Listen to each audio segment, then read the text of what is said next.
ភ្លើងទៀនភ្លឺក្នុងបេះដូងបច្ឆន្ទៈខ្មែរបន្តដំណើ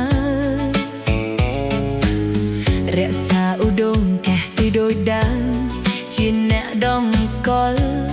ប្រជាធិបតេយ្យពន្លឺភ្លើងទៀនភ្លឺក្នុងបេះដូង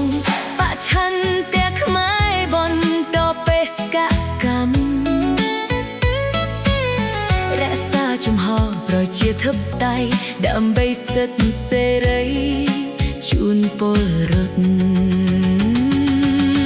បេសកកម្មថ្មីតែបេះដូងដដែល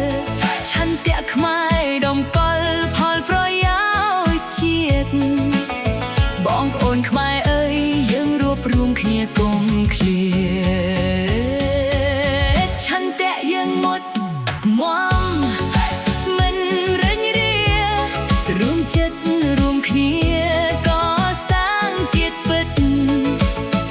ឧត្តមកេះទឹកភ្លឺថ្លាក្នុងចិត្តជាមាគាពិតឆ្ពោះទៅគោលដៅបច្ឆន្ទៈខ្មែរគឺអ្នកបន្តជាក្តីអំណរជូនរាជគ្រប់គ្នា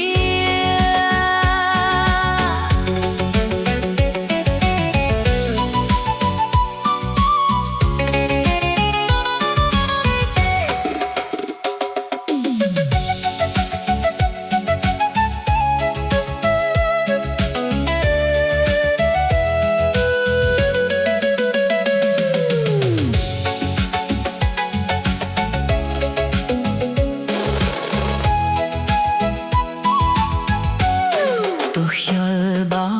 ក់មិនរង្គើឡើយយើងនៅតែឆ្លើយថាស៊ូជានិច្ចភ្លើងទៀនបន្តភ្លឺគ្មានថ្ងៃលិចយើងមិនបំពេញសិទ្ធិដំកល់យុត្តិធម៌ឆន្ទៈយើងមុតមាំមិនរុញរារួមចិត្ត